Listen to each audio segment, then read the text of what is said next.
Pemirsa, Presiden terpilih Prabowo Subianto segera bertemu dengan Ketua Umum PDI Perjuangan Megawati Soekarno Putri. Meski tidak diungkapkan kapan waktu pertemuannya, namun bisa dipastikan Prabowo Mega akan bertemu di tempat yang asik dengan santapan yang sudah ditentukan. Misteri hubungan PDI Perjuangan dan Gerindra yang kian hari kian makin mesra. Ini koalisi cinta atau drama politik ya? Assalamualaikum warahmatullahi wabarakatuh. Halo Sobat RJ. Apa kabar kalian hari ini? Semoga baik selalu ya. Dan di video kali ini kita bakalan ngebahas sesuatu yang bikin kamu garuk-garuk kepala, gemes, bahkan sedikit sedih. Di sini siapa sih yang nggak tahu kalau politik Indonesia ini emang penuh drama? Tidak ada kawan, tidak ada lawan yang abadi. Di sini yang ada hanyalah kepentingan yang abadi. Dan memang seperti itulah dunia politik penuh trik dan intrik. Di sini kita bakal kupas tuntas soal kedekatan antara PDI Perjuangan dan Gerindra, Prabowo, dan bahkan keluarga besar istana. Yuk, simak sampai habis ya, biar nggak ketinggalan info-info menariknya. Kita cerita ini dari berita yang lagi hot akhir-akhir ini. PDI Perjuangan dan Gerindra saat ini dikabarkan kian hari kian lengket. Puan Maharani, anak emasnya Megawati, dikatakan sudah berkali-kali ketemu Prabowo Subianto, dan ini sangat intens terjadi. Dan kalau sudah begini, di sini apa artinya? PDI Perjuangan bakal masuk ke koalisi Prabowo Gibran. Puan sendiri bilang, ya selalu ada komunikasi. Saya sudah berkali-kali bertemu dengan Pak Prabowo, selalu komunikasi. Dari sejak selesai pemilu, selalu berkomunikasi. Nah, kalimat ini banyak orang mikir. Apakah PDI Perjuangan akan gabung ke pemerintahan atau justru memilih jadi oposisi yang selama ini ditunggu-tunggu oleh sebagian masyarakat? Hal ini kian semakin dipertegas oleh pernyataan Puan yang pernah menjawab pertanyaan wartawan dengan kalimat, "Insya Allah tidak ada yang tidak mungkin." Ini jawaban diplomatis, tapi bikin kita semua penasaran. Bukan cuma soal politik, tapi tentang bagaimana masa depan demokrasi kita ke depannya kalau semua partai akhirnya masuk ke dalam lingkaran kekuasaan. Koalisi cinta atau sekedar teman? Kita lihat dulu ya rencana pertemuan antara Prabowo dan Megawati. Dua tokoh besar ini digadang-gadang bakal ketemuan setelah Mega pulang dari Rusia serta Uzbekistan. Ya, setelah mereka ketemu, bisa jadi ini pertanda kalau PDI Perjuangan akan resmi bergabung dalam koalisi Prabowo Gibran. Dan kalau ini beneran terjadi, apa artinya buat kita semua? Bila saya mengamati hal ini, pertemuan ini bisa diartikan sebagai pertanda berakhirnya perseteruan antara PDI Perjuangan dan Koalisi Indonesia Maju atau KIM. Bayangkan, persaingan panjang pada Pilpres 2024 bisa berubah menjadi koalisi yang manis, yang begitu harmonis. Tapi tunggu dulu sob, apakah ini beneran hal yang baik? Di sini ada hal penting yang nggak bisa kita abaikan begitu saja, yaitu sebuah eksistensi oposisi. Demokrasi nggak akan bisa berjalan dengan baik kalau semua partai berkoalisi. Ibaratnya di sini, kalau semua orang bernyanyi lagu setuju, siapa yang akan mengawasi jalannya pemerintahan ke depan? Padahal menurut saya, peran oposisi ini sangat begitu penting dalam sebuah sistem demokrasi. Agar demokrasi di negeri ini selalu bisa check and balance, di sini mesti ada kekuatan politik yang di luar pemerintahan. Tujuannya yaitu untuk mengantisipasi pemerintahan ke depan bila sampai keluar jalur. Nah, kalau semua partai masuk ke pemerintahan, lalu siapa yang akan memberi kritik coba?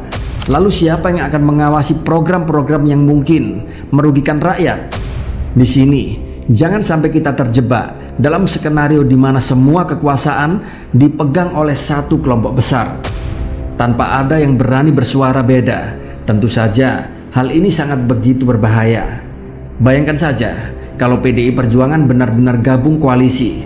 Apa ini bakal jadi koalisi cinta antara Prabowo dan Megawati yang dulu menjadi saingan berat, sekarang malah kayak sobat karib.